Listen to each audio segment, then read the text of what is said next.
तो particle nature of electromagnetic radiation में theory of relativity में अल्बर्ट आइंस्टाइन ने कहा E = mc², यानी कि अगर हमारे पास कोई m मास है और उस m मास को लाइट की स्पीड से फेंक दिया जाए तो उससे जितनी एनर्जी रिलीज होगी वो एनर्जी हम इस फॉर्मूले से कैलकुलेट कर पाएंगे। ये पूरे मैटर के लिए, चाहे वो रेडिएशन हो, चाहे इलेक्ट्रोमैग्नेटिक रेडिएशन हो, चाहे वेव हो, चाहे पार्टिकल हो, सबके लिए ये वैलिड। लाइट का स्पीड लाइट का 2 गुना नहीं है, c का स्क्वायर। लाइट की स्पीड से अगर नहीं, लाइट की स्पीड से फेंकना है उसे, एनर्जी इससे इस फॉर्मूले से कैलकुलेट होगा। किसी भी चीज को लाइट की स्पीड से फेंका जाए तो एनर्जी इस वाले फॉर्मूले से कैलकुलेट किया जा सकता है। बहुत टाइम लगाता है इसको बनाने में, फॉर्मूले को। where energy of matter m is the mass of matter and c is the speed of light।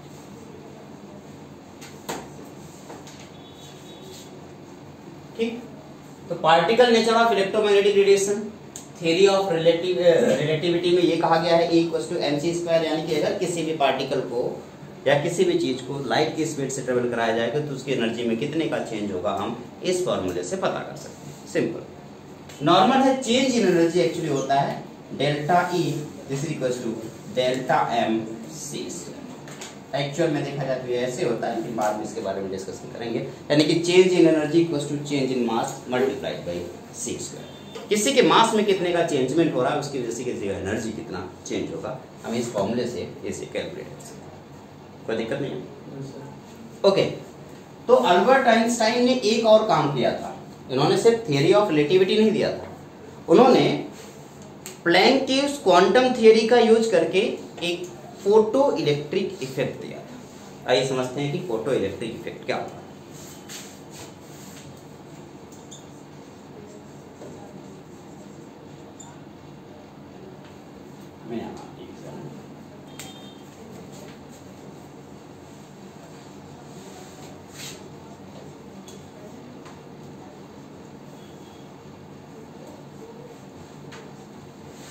देखो जरा ध्यान से सुनो। अभी तक हम लोगों को ये बात तो पता है सिंपल से कि मैक्स प्लैंक ने जो थियरी दी थी उस थियरी के अकॉर्डिंग एनर्जी ऑफ क्वांटा क्या है, E = h × न्यू। यही तो है, energy of quanta E = h × new. Albert Einstein ने इसी का फायदा उठाया। उन्होंने कहा कि अगर मैं, जरा ध्यान से सुनना, अगर मैं इस तरीके से एक ग्लास ट्यूब लेता हूं और इस ग्लास ट्यूब में यहां पे कोई मेटल यूज करता हूं, ऐसे कुछ,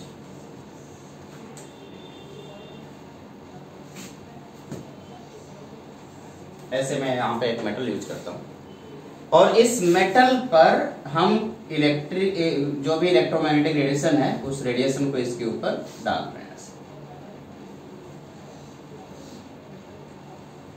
अगर इस इलेक्ट्रोमैग्नेटिक रेडिएशन को इसके ऊपर डालेंगे बेटा, तो इससे अब चूंकि आपके पास इलेक्ट्रोमैग्नेटिक रेडिएशन है और इलेक्ट्रोमैग्नेटिक रेडिएशन के पास क्या है, एनर्जी, तो वो एनर्जी इस मेटल शीट के ऊपर जैसे पड़ेगी, इस मेटल शीट के पास तो ढेर सारे फ्री इलेक्ट्रॉन होंगे, तो वो फ्री इलेक्ट्रॉन यहां से आगे की तरफ मूव करेंगे या नहीं? तो वो जो फ्री इलेक्ट्रॉन है वो इलेक्ट्रॉन यहां से आगे की तरफ मूव करेंगे। उसी फ्री इलेक्ट्रॉन को ये पॉजिटिव प्लेट एब्जॉर्ब करेगा और वो उस इलेक्ट्रॉन को आगे ला करके बैटरी के अंदर भर देगा और धीरे धीरे बैटरी के अंदर जैसे ये भरता जाएगा बैटरी चार्ज होती चली जाएगी और जैसे बैटरी चार्ज होती चली जाएगी आप उसका बाद में जितना जिस तरीके से मन करे उसका यूज कर सकते हो। आज सोलर पैनल इसी के बेस पे तो बनाएंगे। इस इफेक्ट को फोटो इलेक्ट्रिक इफेक्ट बोला गया। आइए समझते हैं। मैं अगर आपसे कह रहा हूं कि जो भी यहाँ पे एनर्जी आ रही है उसकी एनर्जी कितनी होगी, h × न्यू। मान लो एक फोटोन आया है, एक फोटोन आया है, उस एक फोटोन की एनर्जी कितनी है, h × न्यू। आपको क्या लगता है जब वो फोटोन आकर के इस इलेक्ट्रॉन के ऊपर गिरेगा तो अपना पूरा एनर्जी वो इस इलेक्ट्रॉन के अंदर डाल देगा और जब वो अपना पूरा एनर्जी इस इलेक्ट्रॉन के अंदर डाल देगा तो वो इलेक्ट्रॉन उस एनर्जी को लेगा या नहीं लेगा किस बात पे डिपेंड करता है? ये इस बात पे डिपेंड करता है कि क्या, ध्यान देना, क्या जो एनर्जी ये इलेक्ट्रॉन ले रहा है अभी फोटोन से, वो एनर्जी सफिशिएंट है कि इसको यहां से तोड़ करके आगे ले जा पाए या नहीं। अब आप सोचेंगे ये कैसे पता चलेगा? सपोज दैट मेरे पास ये मार्कर है, ये कैप, मैं अब ये मार्कर और कैप इन दोनों का आपस में एक बॉन्डिंग होगी, है ना? अब मैं इसको यहां से दूर कर रहा हूं, मैंने पहले उतना फोर्स नहीं लगाया है जितना कि ये बधा हुआ है जिस फोर्स से, तो क्या ये निकलेगा? नहीं। लेकिन हम ऐसे फोर्स को बढ़ाते जाएंगे बढ़ाते जाएंगे बढ़ाते जाएंगे तो एक ऐसे एनर्जी आएगी जिससे ये बधा हुआ होगा, उससे थोड़ा सा ज्यादा लगाएंगे तो निकल जाएगा। Yes no? तो इलेक्ट्रॉन इस मेटल के शीट से बधा हुआ है ना, तो उसको वहां से तोड़ने के लिए एक मिनिमम एनर्जी की रिक्वायरमेंट तो होगी जितना कि वो बाउंडिंग एनर्जी है उसकी। उस मिनिमम एनर्जी के लिए एक मिनिमम फ्रीक्वेंसी चाहिए होगी, क्योंकि is this equals to H into nu, तो मिनिमम एनर्जी के लिए हमें एक मिनिमम फ्रीक्वेंसी चाहिए होगी न्यू, है ना? उस मिनिमम फ्रीक्वेंसी को हम थ्रेशोल्ड फ्रीक्वेंसी बोलते हैं, और जो मिनिमम एनर्जी है उस मिनिमम एनर्जी को हम थ्रेशोल्ड एनर्जी या बाइंडिंग एनर्जी या वर्क फंक्शन बोलते हैं। बात समझ रहे हो? तो ये जो भी एनर्जी आएगी दो जगहों पे यूज होगी। जरा देखना, ये जो भी एनर्जी है, जो भी एनर्जी यहाँ से हम लोग डाल रहे हैं वो दो जगहों पे यूज होगी। कौन कौन सी जगह पे? एक एनर्जी एक तो इसको तोड़ने में यूज होगी, जो इसको तोड़ने में यूज हो रहा है उसको मैं W बोल रहा हूँ, प्लस मान लो मैंने 5 किलो जूल की एनर्जी दी जबकि इसकी बाइंडिंग एनर्जी सिर्फ 2 किलो जूल की, तो 3 किलो जूल कहाँ जाएगा? उसको मूव कराएगा ना, यानी कि उसको काइनेटिक एनर्जी प्रोवाइड करेगा। तो आप कहेंगे E equals to W plus kinetic energy. अब क्वेश्चन ये है कि ये E की वैल्यू क्या है, ये E कैसे कैलकुलेट करें? तो आप कहेंगे E equals to H into nu. ये W क्या है? W वो मिनिमम एनर्जी है जिसकी वजह से इलेक्ट्रॉन वहां से निकला है, उस मिनिमम एनर्जी को H न्यू नॉट बोलते हैं, ठीक है? प्लस काइनेटिक एनर्जी आपको पता है, तो अगर मैं यहां से काइनेटिक एनर्जी की वैल्यू कैलकुलेट करना चाहूं तो क्या आ जाएगा? H nu naught minus H nu. क्या ये बात समझ आ गई? यहाँ तक कोई दिक्कत नहीं है? अगर मैं H को कॉमन कर लूं तो क्या होगा बताओ? तो काइनेटिक एनर्जी जो भी है वो क्या आ जाएगा? H को कॉमन करूंगा तो न्यू माइनस न्यू नॉट। कोई दिक्कत यहाँ पे? तो काइनेटिक एनर्जी हम किसी भी इलेक्ट्रॉन का आराम से ऐसे इस फॉर्मूले से निकाल सकते हैं, लेकिन काइनेटिक एनर्जी का फॉर्मूला क्या है? Half m v square this equals to H nu minus nu naught. अगर मैं v स्क्वायर की वैल्यू कैलकुलेट करूंगा तो 2H nu minus nu naught divided by m, ये होगा। यस सुनो, ये तो होगा। और अगर मुझे वेलोसिटी चाहिए होगी तो क्या करेंगे? Under root 2H nu minus nu naught divided by v क्या है? v क्या है? वेलोसिटी। किसकी वेलोसिटी? इस इलेक्ट्रॉन की। इलेक्ट्रॉन कौन सा इलेक्ट्रॉन है? इसे हम फोटो इलेक्ट्रॉन बोलते हैं। क्या बोलेंगे? Photo electron.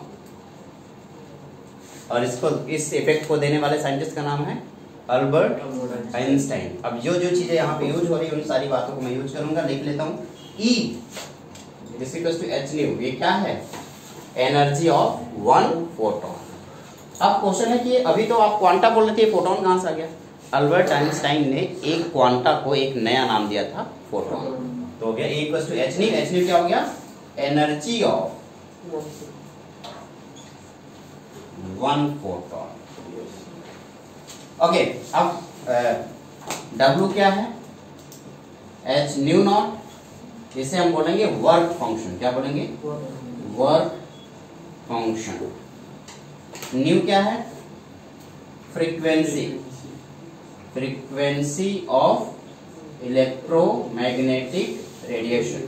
न्यू नॉट है threshold frequency. Threshold frequency of electromagnetic radiation. Okay, अभी क्या बचा? H आपको पता है H क्या है? Planck constant. एंड v क्या है, v velocity of photo electron. इसे नोट करें।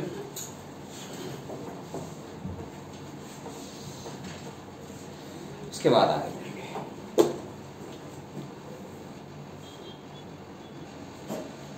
कहाँ पे बोल रहे हैं आप? अच्छा ये रहा ना, H nu naught minus H nu है, तो हम अगर एच को कॉमन लेंगे तो न्यू नॉट माइनस न्यू आएगा। और ये देखो सही बात है, यहाँ पे थोड़ा सा करेक्शन कर लेना,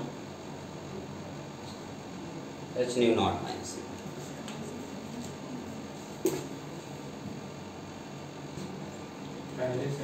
पहले सही था, क्योंकि यहाँ पे kinetic energy equals to H nu naught minus H nu है ना, तो एच न्यू यहाँ यहीं पे हमने गलती कर दी, क्योंकि ये काइनेटिक एनर्जी है तो इसको हम इस तरफ लेके आएंगे, तो इसको जब हम एच इस तरफ लेके आएंगे तो क्या आ जाएगा, h nu minus H nu not. यहाँ पे हमने गलती कर दी और इस गलती की वजह से सब गलती होती चलेगी। देखो H nu minus nu not, तो न्यू माइनस न्यू नॉट, यहाँ पे एक छोटी सी गलती के चक्कर में सब गड़बड़ हो गया।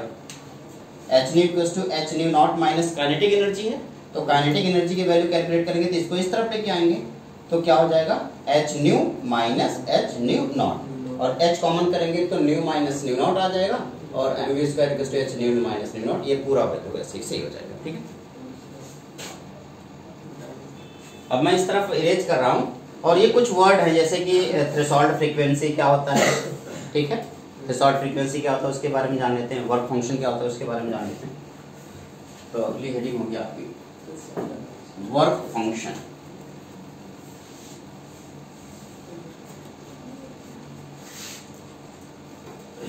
वर्क फंक्शन क्या है ये जान लेते हैं, या इसी को हम लोग बोलते हैं थ्रेशोल्ड एनर्जी, थ्रेशोल्ड एनर्जी, या इसी को हम बॉन्डिंग एनर्जी बोलते हैं, बॉन्डिंग एनर्जी, जो भी आप बोलना चाहें इसको। क्या होता है, minimum energy, minimum energy required to eject an electron from metal surface। Metal surface से एक इलेक्ट्रॉन को इजेक्ट कराने में जो मिनिमम एनर्जी की रिक्वायरमेंट होती है उसी को क्या बोलते हैं, वर्क फंक्शन। यानी कि ये इलेक्ट्रॉन तब तक वो एनर्जी नहीं लेगा जब तक कि वो एनर्जी जो भी आप दे रहे हैं वो एनर्जी वर्क फंक्शन या थ्रेशोल्ड एनर्जी से ज्यादा ना हो। बात समझ रहे हो ना।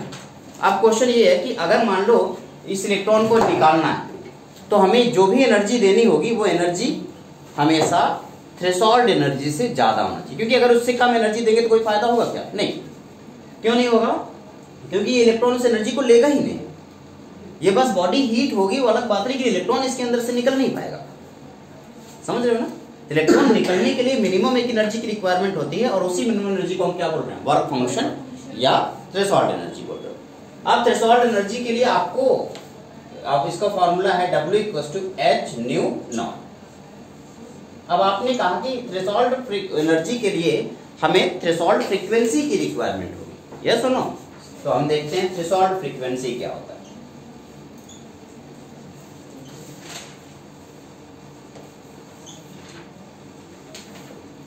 थ्रेशोल्ड फ्रीक्वेंसी लिखे, क्या लिखेंगे बताइए। जहां मिनिमम एनर्जी है वहां पे क्या लिखना चाहिए, minimum frequency. Minimum frequency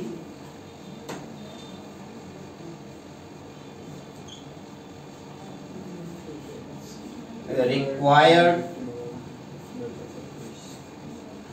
to eject an electron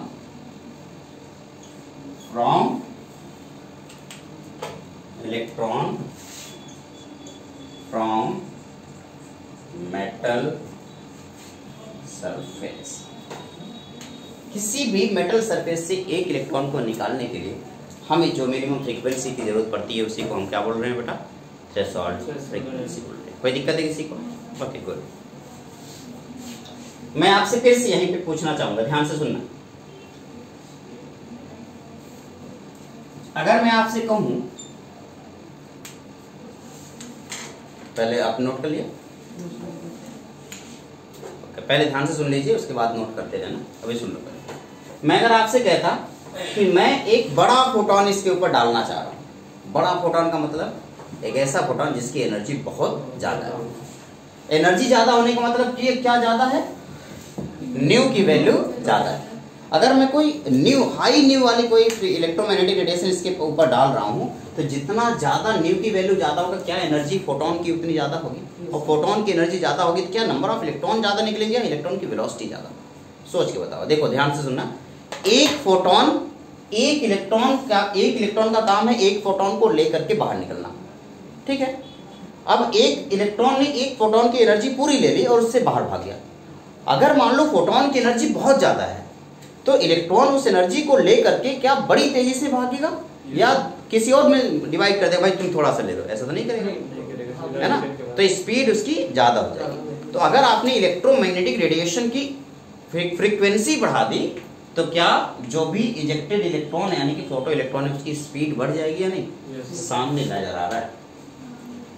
इस फॉर्मूले से क्या पता चल रहा है, एच कांस्टेंट है, इलेक्ट्रॉन का मास कांस्टेंट है, न्यू नॉट कांस्टेंट है। न्यू नॉट कांस्टेंट क्यों होगा, क्योंकि मिनिमम फ्रीक्वेंसी तो कांस्टेंट ही रहेगी, बस nu v is directly proportional to nu, यानी कि जितना ज्यादा न्यू होगा इलेक्ट्रॉन की वेलोसिटी उतनी ज्यादा होगी।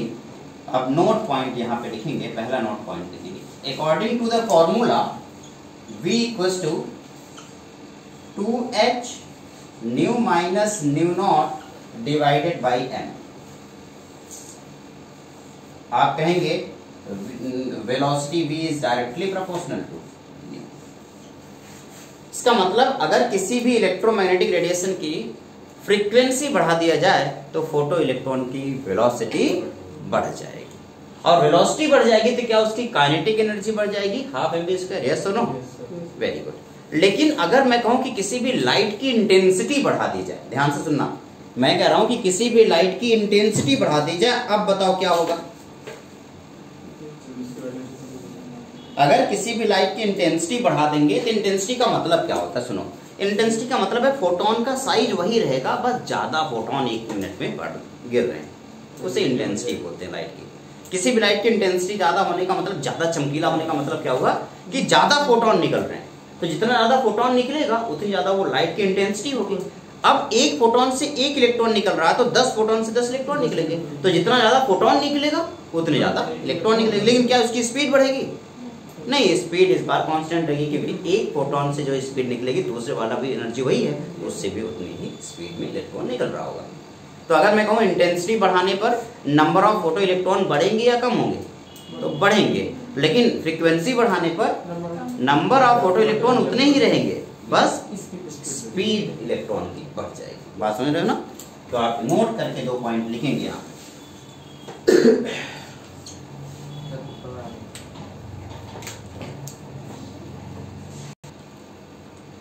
ये इरेज कर देता हूँ ताकि लिखने में आसानी रहे।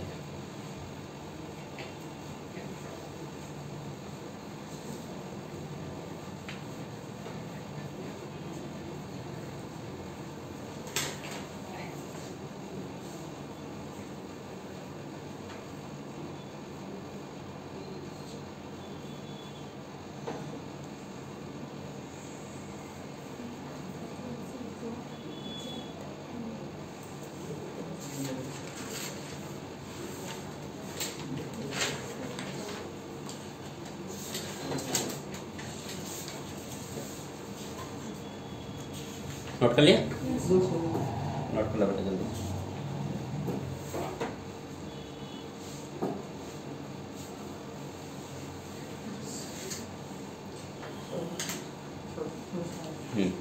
साइड हो जाओ।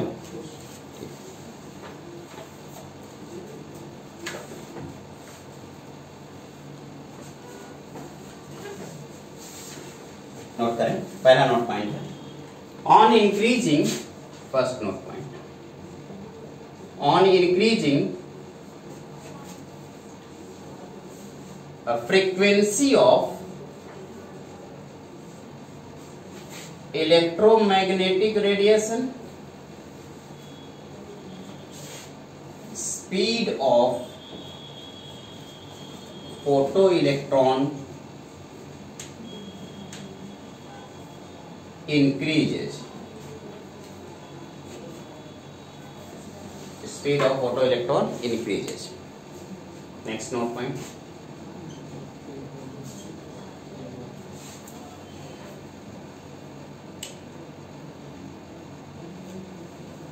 On increasing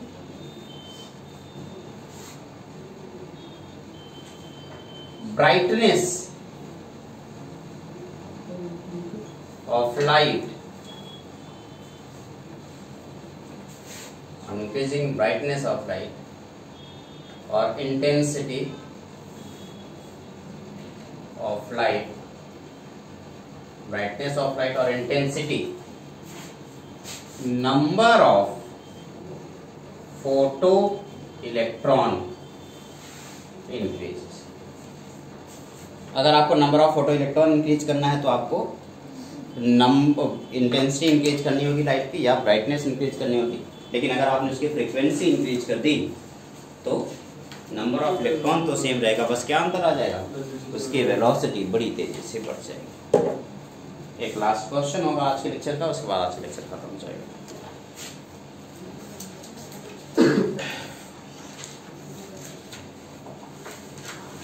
लिखें, the threshold frequency for a metal is, एक क्वेश्चन लिखेंगे, the threshold frequency for a metal is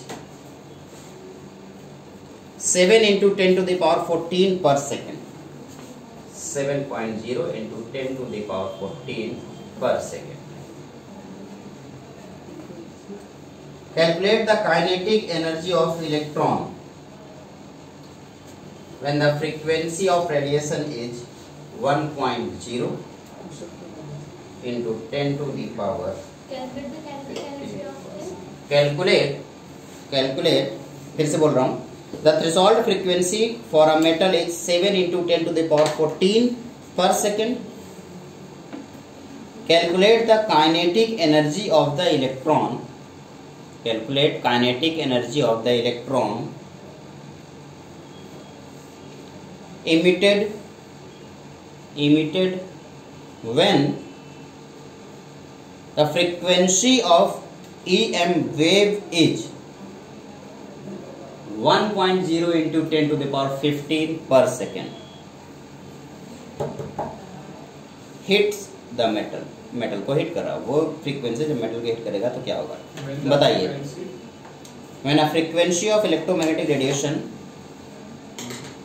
is 1.0 into 10 power 15 per second hits the metal surface.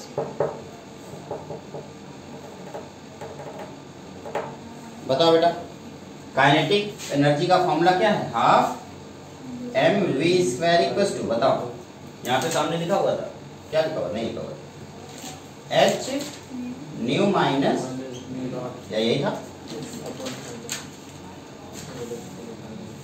ठीक है। तो एच की वैल्यू कितनी होती है, 6.6 into 10 to the power minus 34, तो 6.6 into 10 to the power minus 34 multiply, nu की वैल्यू कितनी है 1.0 into 10 to the power minus plus 15 है ना, minus 7.0 into 10 to the power कितना है 40। अब जरा एक बात ध्यान से सुन लो, कैलकुलेशन करते समय, ये 10 टू द पावर 15 में है और ये 10 टू द पावर 14 में है, तो हम इसको कैलकुलेट नहीं कर सकते तब तक जब तक कि सेम पावर ना आए। तो इसको 10 टू द पावर 14 में लाने के लिए क्या करूं, तो 6.6 into 10 to the power minus 34, यहाँ पे लिख दूं 10.0 into 10 to the power 14 minus 7.0 into 10 to the power 14, ये ऐसा लिख सकता हूँ या नहीं। अब आपको पता है 10 टू द पावर 14 कॉमन हो जाएगा, तो 6.6 into 10 to the power minus 34 multiplied by 10 minus 7 into 10 to the power, तो आ जाएगा 6.6 into 10 to the power minus 34 multiplied by 3 into 10 to the power 14। तो जल्दी से बताइए 3 मल्टीप्लाइड बाई 6.6 करेंगे 1.98 है ना, इंटू 10 टू द पावर